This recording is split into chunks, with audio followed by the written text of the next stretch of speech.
Welcome to the Operate podcast, where we give you a behind-the-scenes look at company building from the perspective of the builders themselves. This is how we operate. Welcome to the Operate podcast. I'm Kerry Ransom. Today's episode is sponsored by Hunt Club, a new category search firm that leverages the power of relationships and referrals to find you the best talent for your organization. Their technology transforms a big group of subject matter experts into this huge, powerful talent network. And they've got about 10,000 of them that will refer top talent from their network for your exciting positions. If you want more info, you can go to huntclub.com or message me, and I can happy to introduce you to the great folks over there.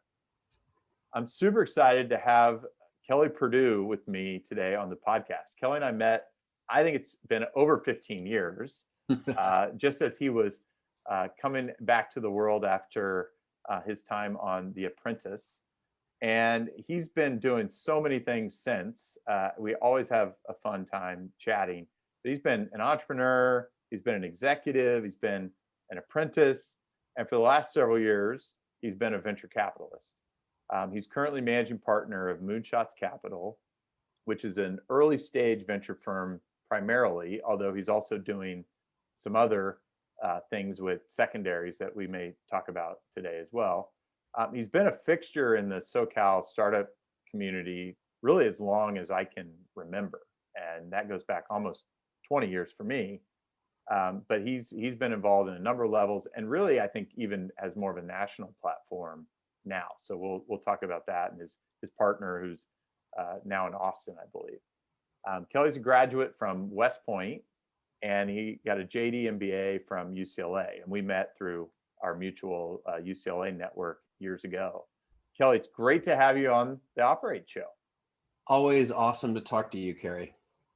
Well, let's jump off. So Moonshots, I believe, is about 4 years old. Yes, we did our close on our first fund in first close in October of 17, final close in October of 18. Now we're into fund 2. Okay, so 4 years old. I mean, could you have picked a better first 4 years to be a venture capitalist? Let's just start there. Yeah, so I'd always heard, as the entrepreneur raising money from venture capitalists, how hard it was for them to raise money, but you're always kind of self-focused a little bit. And I was like, no, it can't be harder than this. So when Craig and I went out to raise fund 1, it was a humbling, brutal knife fight in the alley to get to our 20 million for fund 1 raise. I actually wrote about it on our blog and Medium called Leadership Prevails. But I opened kimonoed, like number of cold outbound, warm outbound, email, phone call, trips, Starbucks associates we went through, the whole 9 yards to get that first fundraise. And we thought fund 2 would be easier, and we kind of started that off in February of 2020. Quickly hit a pandemic, which definitely slowed it down. But nothing worth having comes easy usually. That's so right. we've been pounding away at it and grinding away at it and doing what we did as entrepreneurs. Yeah, but I mean, think about I know I was aware that you had documented that. I think a lot of people have drawn probably some amount of solace from the fact that this is really, really hard. I mean, I've lived it myself over the last year and change with the venture studio and raising capital for that and kind of this hybrid model. So I totally agree with you. And in many cases said, why didn't we just go start a company? That would have been so much easier to raise money for than trying to explain this whole thing. But I mean, the returns from deploying capital over the last 4 years, I'm just like, you guys are set up for, some great returns. So congrats. I know you've seen some early successes, but I mean, what has been for you, what's been, other than the fundraising part, what's been the real illuminating lesson so far?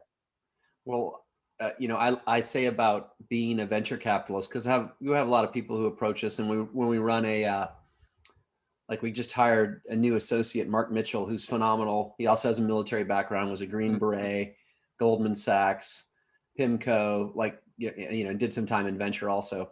But we had, in 4 days of posting the job, we had 1,019 applicants. So breaking into venture is not easy. And even when you get here, you're kind of like, you've heard this, you've heard the little tagline of get rich quick scheme. Mhm. This is a maybe get rich very slowly scheme. Absolutely. And maybe not. You truly don't have a good sense of how well you're going to do for 4 at least, and closer to 6 usually, kind of 6-year time frame before you can understand and see real numbers against what you've been, how you've been investing as things grow. So I think from when you ask about what's illuminating, it's really becoming comfortable and having the patience to kind of nurture and grow your investments over time, right? And then you learn as you go, and you definitely have to take a hard look at, the teams or the ideas that you missed, and constantly think about what caused you to miss it or not think it was a good opportunity. And then the ones that you bet on they all don't work out. That's for sure. So understanding whether it was, what it was in the decision making, the market, the team that you invested in that caused it to fail, and really being, real honest with yourself about how you're doing. Otherwise, you don't learn and can't be better as you do it.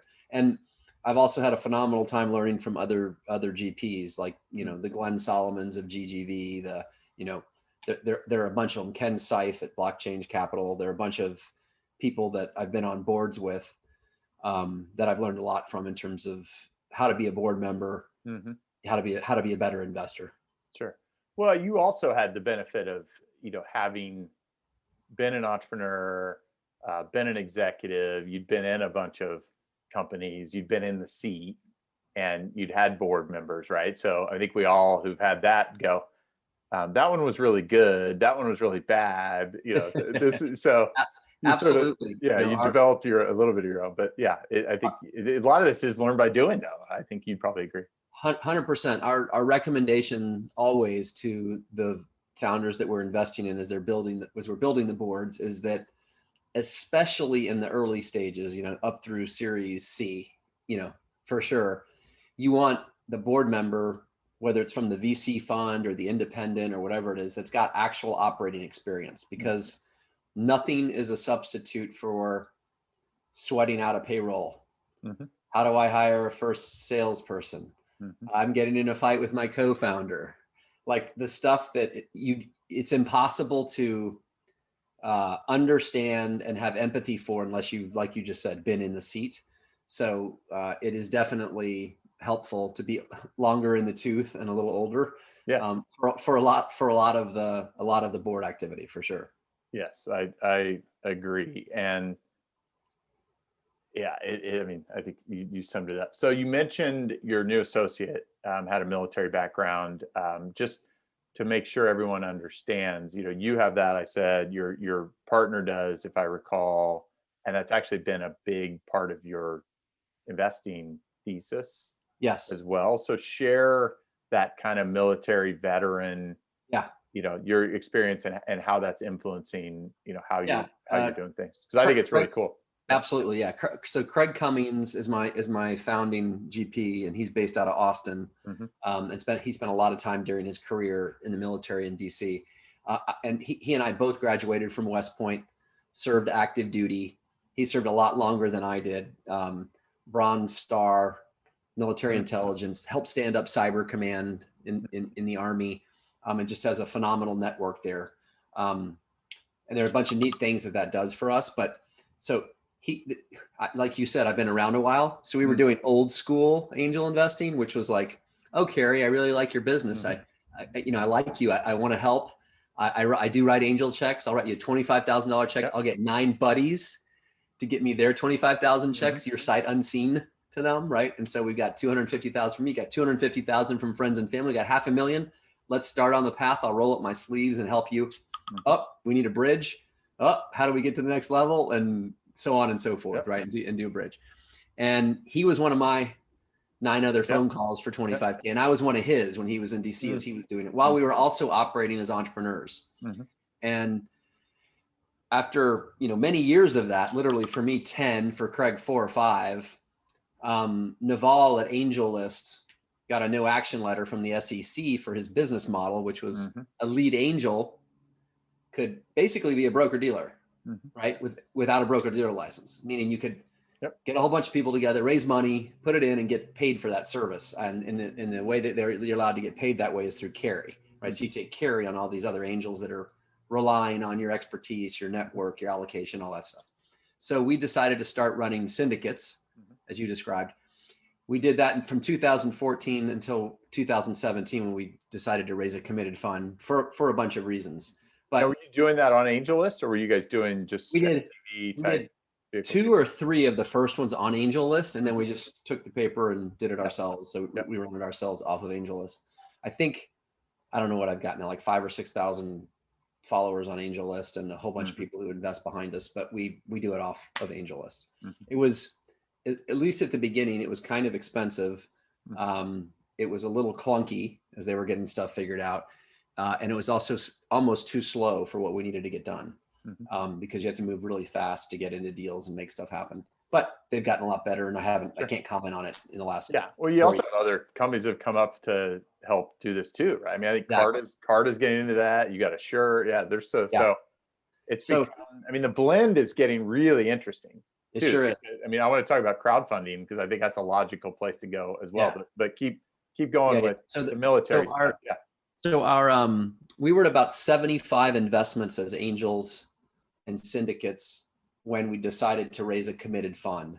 And in order to raise money from institutions, you need to be explicit and specific about your investment criteria and thesis so that they can appropriately diversify their portfolio. Put you in their bucket. Right.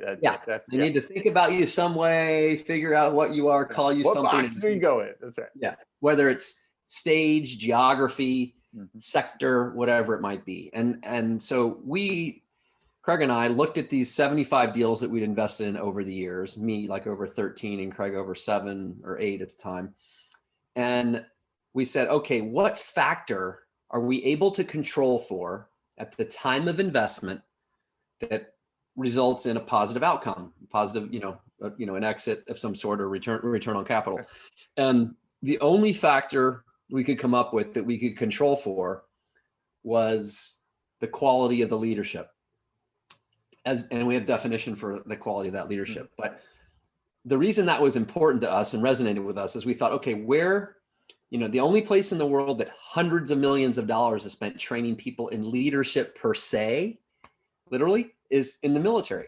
And guess what? We have a pretty extensive network there that allows for, hey, I got a Navy SEAL recommended in as this founder. I can talk to his former commander or an Air Force pilot, whatever it is. They can also talk through their military chains about getting background on Craig and I, and you kind of figure out, do you want these people in your foxhole with you or not? Sure.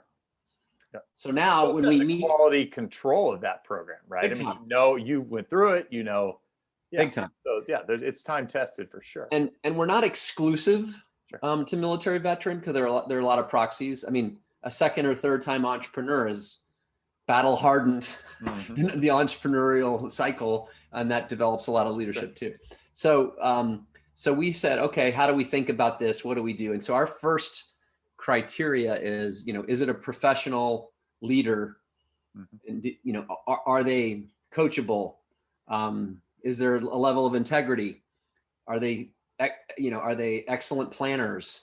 Like you walk through, and I published a book after the show on applying military leadership principles to business.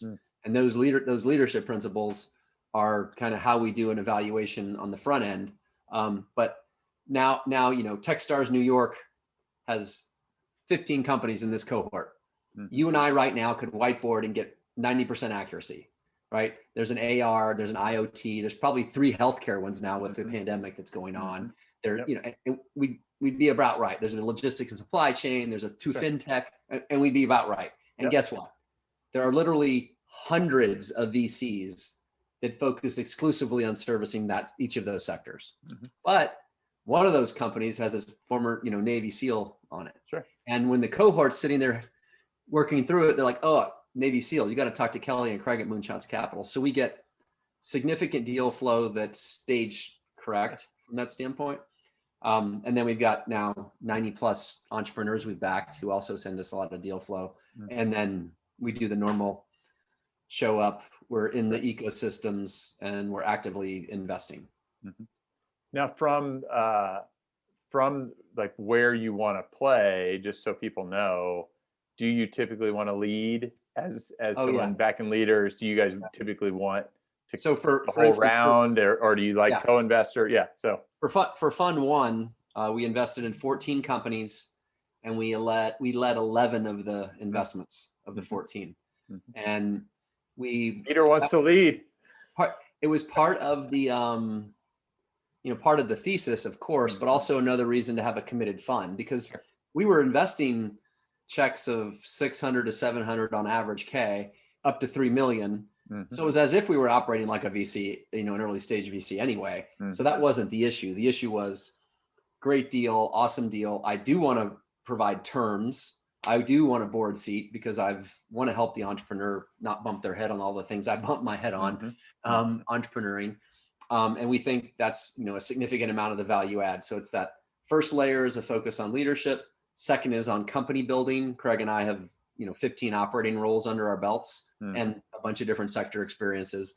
And then, however we can help. And I think that DNA of having been an entrepreneur multiple times, combined with the military background and the kind of DNA of service, comes through authentically, not only to military veteran founders, but to other founders, and also to our co-investors, where we're working with them with not sharp elbows, but providing a significant amount of value. So we are invited into deals. Yeah, very cool. Yeah, the way I think about it sometimes is because it's like you've been in their shoes.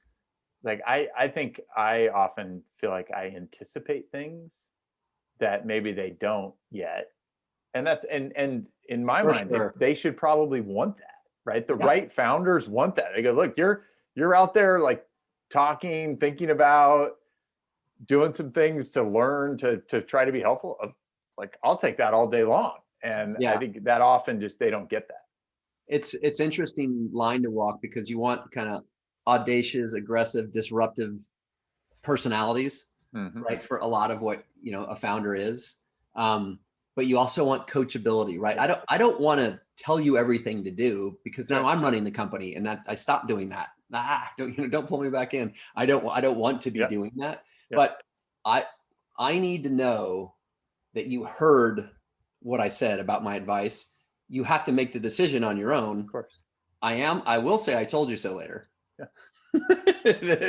When you don't listen to me, and it happened, but that only happens a couple times at the beginning, and then it gets inculcated. But it's definitely, coachability is a critical success factor for most founders. And then getting the right board and or advisors around you, so that you're trusting, and they're somewhat also looking out for your best interest. And I think Craig and I, my partner and I both, because we have that founder DNA, are up to our fiduciary responsibility to our LPs and to as a board member for protecting that whatever series we came in at. We kind of got the founders back. Right, like our client is founders, and that's who we want to take care of. And I even say that to the LPs who invest in this, but I think they get it overall, that this is a very long game. Plus Craig and I are at our heart in our fiber, pulling for the entrepreneur. I mean, for me, entrepreneurism is what made this country great. It's the lifeblood of the country. It's what I love. I love helping them succeed and hit their goals, and that's what we do. And we need more of them. I mean, the numbers are actually really bad. The last 40 plus years, it's been on a decline here, which that's a whole other conversation, but they need support systems like we provide to give some of them a sense of confidence. confidence, right? I mean, Yep. in many cases, that's what I feel like I sell is I'm selling confidence Right. because I love it. that's what you need, right? I mean, Yeah. it's lonely. You're So lonely. yeah. So lonely. Yeah. So just that idea, like the fact that they feel like you've got their back is huge. Yeah. It's Yeah. awesome.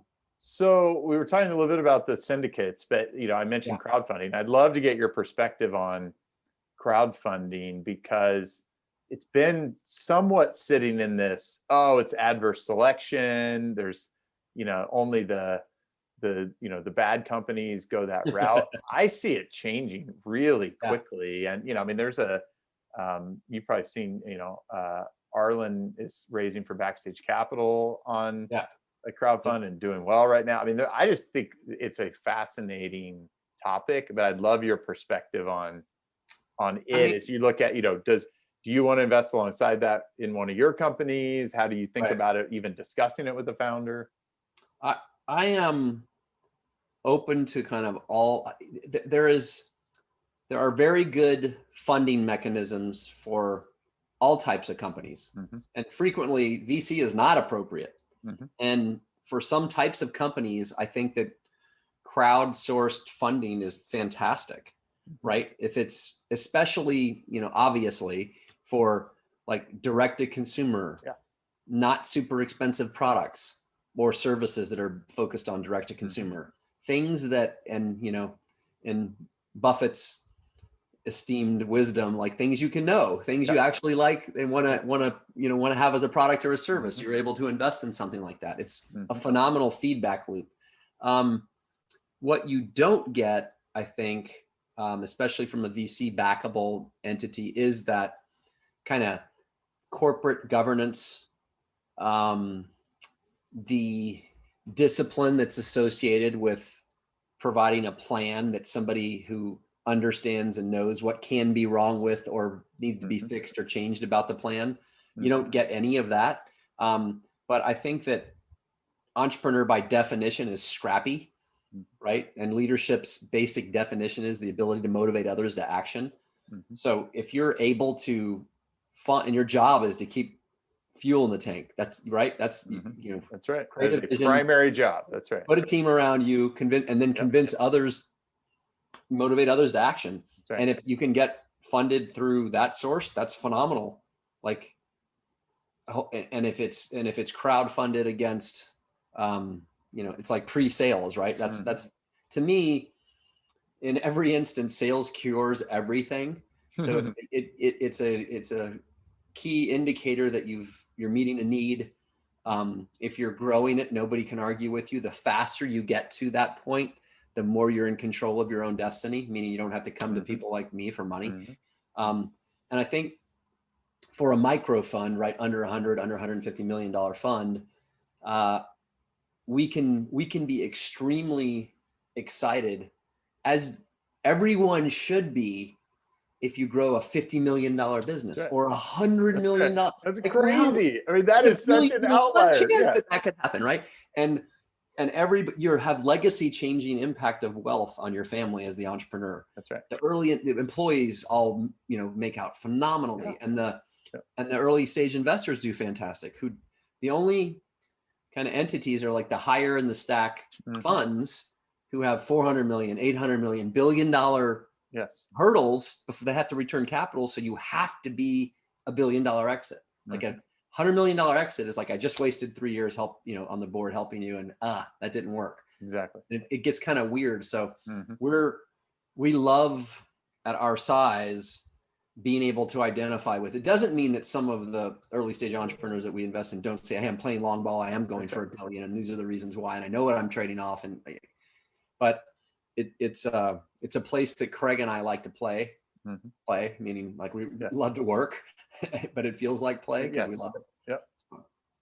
Yeah, I totally agree with you. So it's interesting as to your point on, there are a lot of different funding mechanisms, and it just seems like more are appearing all the time. We're seeing more creative forms of debt showing up into earlier stage technology companies, which I know you spent some time outside of the tech world. I did as well. And, people use debt pretty prolifically in things like real estate and other industries. And absolutely, it's been pretty absent from technology for most of the. My only caveat great to see. Like don't sign personally on debt if you can help it, because it acts very differently than equity. That's right. Things don't go well. That's right. But yeah, we have a one of our Fund One portfolio companies hit profitability during COVID, accelerated, and now there's $50,000, $100,000, $150,000 lines of credit, and I'm like, yeah, don't take more dilutive capital. That's if right. You can help it. That's right. And also there's grants. So some of our focus, because we have significant connectivity into DoD, is what we call dual use. Yep. So companies that have not only a commercial application, but something that could be used by DoD, amazing contracts and grants. Yes. So non-dilutive capital that helps you accelerate your product roadmap. You just got to ensure you stay aligned on what you are actually going to build. Yeah. Have you guys done some matching, like CIBR phase 2 matching? Absolutely. Those are amazing. Yes. Yeah. Red 6, I want to say, has had it's a great company. Close to 2 million, but we led the seed round, and the Air Force has funded a lot of the product development because the first customer is going to be the Air Force. And these are intelligent, a little clunky and a little red tapey, programs by the government to find, commercial innovations that have applications on the battlefield to help, provide for our nation's defense. And, Red 6 is kind of our poster child for that, DoD focused capability, with a phenomenal leader, an amazing technology product. And they've also gotten a grant from Epic Games, because that augmented reality capability that they're building is what's coming in the future, and they want to be a part of it. So that's real dual use right there. Exactly. That's super cool. So you've been around SoCal a long time. I mentioned that. What's your perspective? I feel like we've been sleepy for a long time.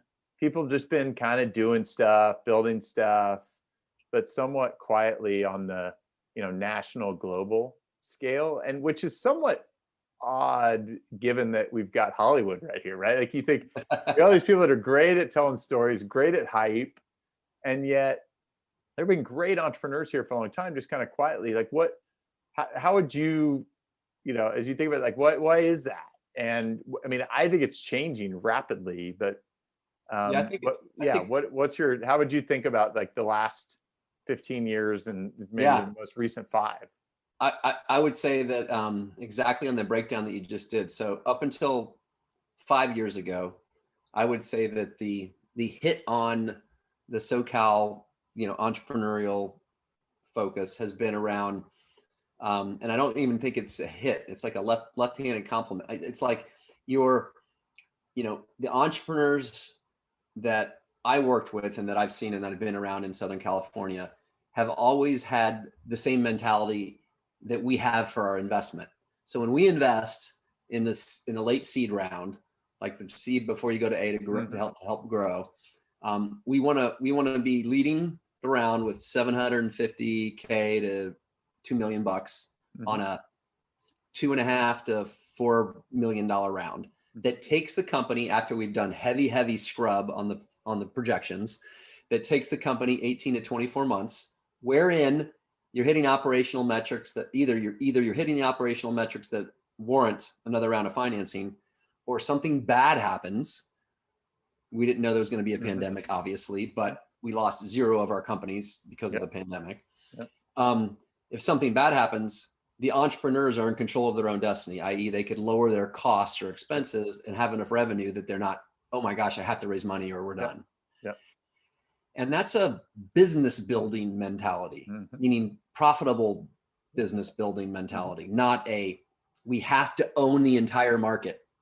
N of one is there's a bucket of cash right here of unlimited investment amount to be a one winner marketplace, whatever you want to call it, right? Sure. And I think that there has been, from the Cornerstone on demands to the True Cars to the people who have said, and entrepreneurs who had been thinking, I'm building a business that's a sustainable business on its own, where I'm not beholden to investors through 5 rounds of financing, 8 rounds of financing. And do you think I think that that's persists here, or do you think we're going to just get a kind of a more of a mishmash of different mentalities?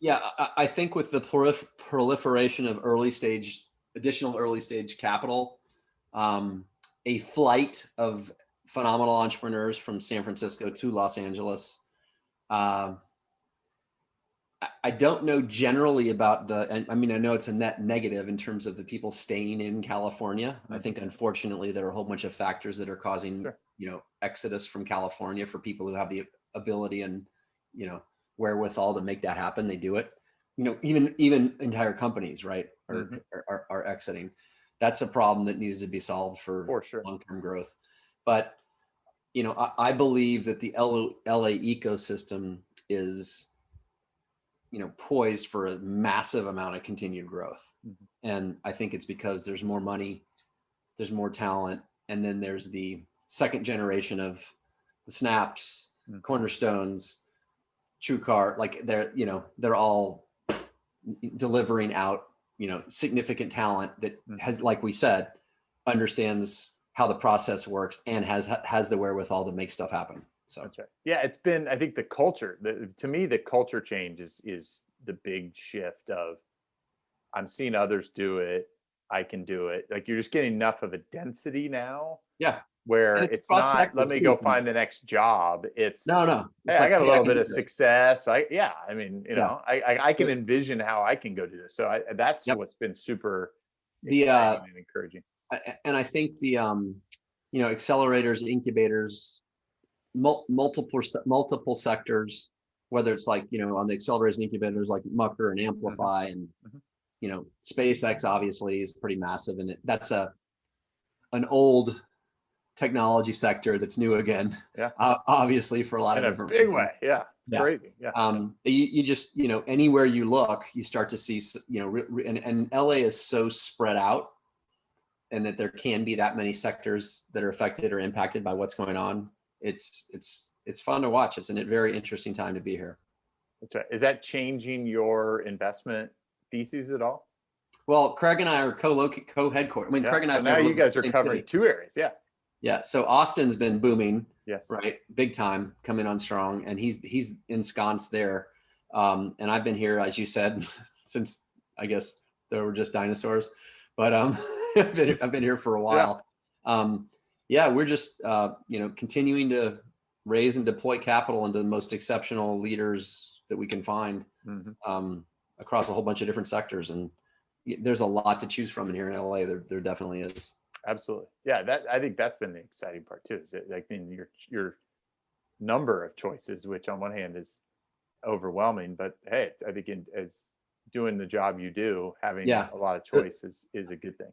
The other hit was, there was some argument that the quantity of talent that was located here in terms of like hardcore engineering capabilities wasn't as high, but I think that was 1, inaccurate, and 2, basically moot because of the pandemic and the acceleration of you can work from anywhere. So suddenly that's not really that big of an issue. I don't think it was, but now it's just like, it's definitely not. Yeah, that's right. And I think we produce more engineers in SoCal. Yeah, that's what I meant by it was like, we just have to keep them. I mean, they were leaving San Francisco. Don't move. Yeah. Exactly. But now I think we have enough density, enough energy and opportunity that they'll stay.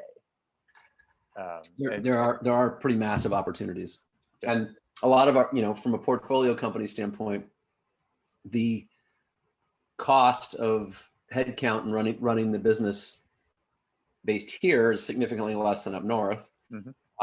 Even the cost of the deal, right, on the front end is significantly less because there's so much competitive pressure up there because there's so much money sitting on the sideline trying to get invested.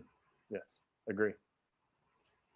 So how, we've both been at this for a long time. I'm always curious, how do you stay relevant, innovative? Like what are you doing to sort of keep up, because this pace of technological change and innovation is so fast, right? So I want to learn from you, because I'm trying to do the same. Are you talking about how we operationalize what we do, Or or are you just talking you about personally, knowledge-wise? So yeah, fortunately, yeah, that's what I thought you were asking. So fortunately, Craig and I have never put ourselves out there as technology experts deep in the sector. We are generalists, and our technology network is, heavily reliant upon our, the military network that we have, because a lot of them are technology driven. Our entrepreneurs that we've invested in previously is a big part of it.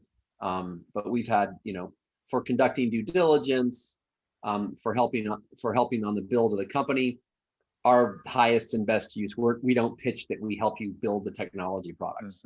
That's not where we have other partners that we use, and a lot of what we look for in the company is that, understanding of a marketplace combined with a technology differentiator, not heavily reliant on IP, meaning you have to have pretty deep pockets to play intellectual property, games. So we're really about execution, right? Which comes back to the leadership.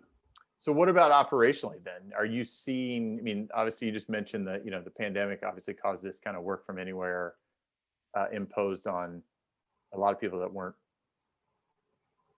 previously doing that, thinking about doing that, or sort of got forced upon. I mean, are you thinking about company formation, how a company operates differently now? Yeah, every investment that we've made since pretty much March has been the premise out of the gate is that it's a distributed team. One of our fastest growing companies that I don't remember if you and I have talked about it before, but it's called ID Me. And it's been in the news a lot over the last few months. They are the line of defense on the fraud for the unemployment claims that everybody's up in arms about. But they've identified like 30 billion in fraud since in the 6 months since they started unemployment claim activity around the pandemic, just in California. That means $30 billion given to organized crime in Nigeria, Russia, and China, and just full on fraud. And they've got it documented, fully can identify it. And a lot of that's not going to hit people's plates until they get their taxes, because some states tax unemployment claims, others still list it, but it's not a taxable activity. But people are going to be like, I didn't get $20,000. Yeah. It's pretty interesting to watch what they're finding out. But they have had to load 500 people in the last 4 months. And these are customer service elements. So think about, they just need a giant pool to choose from, right? So and be able to enable that capability remotely with security protocols, cultural training, like all of those different dynamics. And it is doable. Not the way we used to do things, but it is. Have they found tools? Like, have you guys found tools and things out there, or have you identified opportunities because of that? Yeah, both. Yeah. Well, right now we're focused on more of the former. Yeah. Right. But it definitely gives you insight into opportunities in the marketplace, right? Okay, we're not the only company that's having increased service demand, so there's a lot of entities. So it'll be interesting. There'll be another ecosystem that's around supporting and enabling remote learning, training, customer service, you name it. Oh, for sure. Yeah. I mean, I'm sitting in my head spinning going, yeah, we need to collaborate on that. And, maybe that's what a startup we birthed out of our studio. Yeah. Sounds good. So interesting. Well, we didn't talk about this previously. You're originally from Kentucky. I'm originally from Indiana. My blood's blue, by the way. I'm a Wildcat, not a Cardinal. I'm a Hoosier through and through, man. So we're, we got the rivalry, but we both ended up out here. I mean, what do you most appreciate about Southern California after, growing up there? I mean, I have 4 brothers, mom and dad all ask me that frequently, especially lately. Yes. Like, what are you still doing? Exactly. I have enjoyed the diversity that exists here across every level, right? People from all walks every country. The educational ecosystem with the UCLA going to grad school here, the variations of businesses, and all the way through to food, right? It's not New York City, but it's, I think, second. Sure. And it's gotten so much better too. Yeah, it has. So, you combine all of that constant, growing and thriving and learning with, a developed ecosystem where you see that growth in the ecosystem where we play, right, with venture capital and early stage technology and the ability of that stuff to grow, and top it off with some weather, a beach, a mountain, and you just kind of go, why would I leave? Exactly. Other than taxes and lockdown, and a few others, but whatever. It's been pretty compelling. I think most people vote with their feet, and yes, we're in escrow on a new house. So yep. I'm here for a while. I'm here. Yeah. It's so much of that resonates. So I get it, but I always am curious, if there are new insights. So that's awesome. So I always kind of I forgot a big pull too. Yeah. My 11-year-old, we have twins, boy, girl. My 11-year-old son is a very good soccer player. And for the United States, the ecosystem here for youth soccer in terms of having access to individual, professional athlete trainers, to both of the MLS Academy components with LAFC and Galaxy, and the club systems here are pretty hard to beat. As good as they get. Yeah. Yeah. Pretty hard to beat. Yeah. In the US. Yeah. Very cool. Well, I always like to kind of end with, advice or lesson. So, there are the growth in aspiring investors has actually been huge over the last few years. I mean, somewhat probably even accelerated by the IPO boom that we've seen, and some of these companies that people have gotten finally unlocked some equity out of.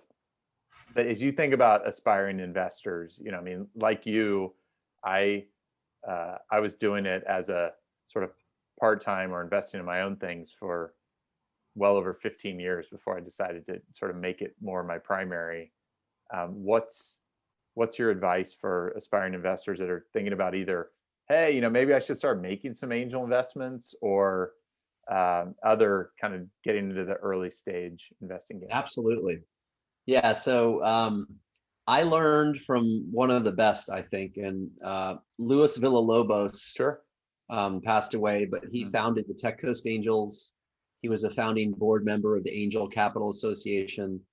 And in the couple of years before he died, we had started on the path of raising a venture fund, where he, for some reason, asked me to be his partner, which was astounding, right? Because he's so accomplished. We worked together on a company called E-Teams.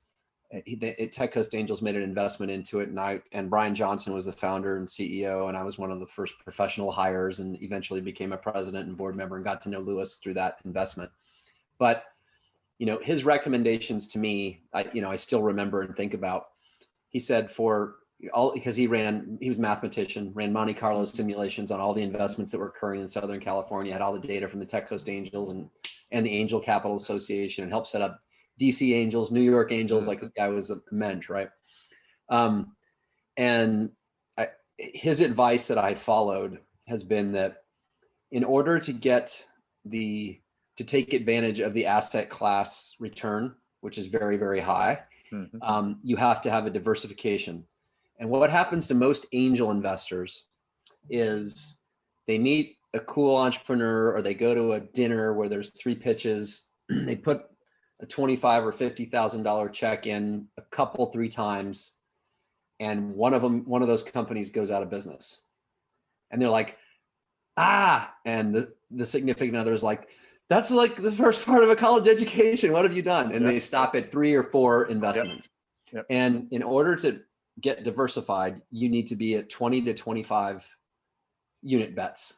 Take it to Vegas, right? To ensure you get the return, you need to be to 20 to 25 unit bets. And by unit bets, I mean whatever your total portfolio of investment is, decide how much of it you're going to put into this very risky but high return asset class. If it's $100,000, now it's even easier to do this. If it's only $100,000 in this asset class, over a 3 to 4 year period time frame, right? You're going to make 20 $5,000 bets. You're going to do it. You're going to go, this is what I'm doing. I'm committing to this asset class and I'm going to do it. And then, like Buffett says, pick some things, and or there are a lot of opportunities now, especially with Angel List or what we do with syndicates, where have a professional who does this for a living, get in their list so that you can be on the queue and say, okay, they've already done the due diligence. They're putting their own money in. Okay, this feels safer. And, he's not here to run his Monte Carlo simulations right now, and I haven't done it.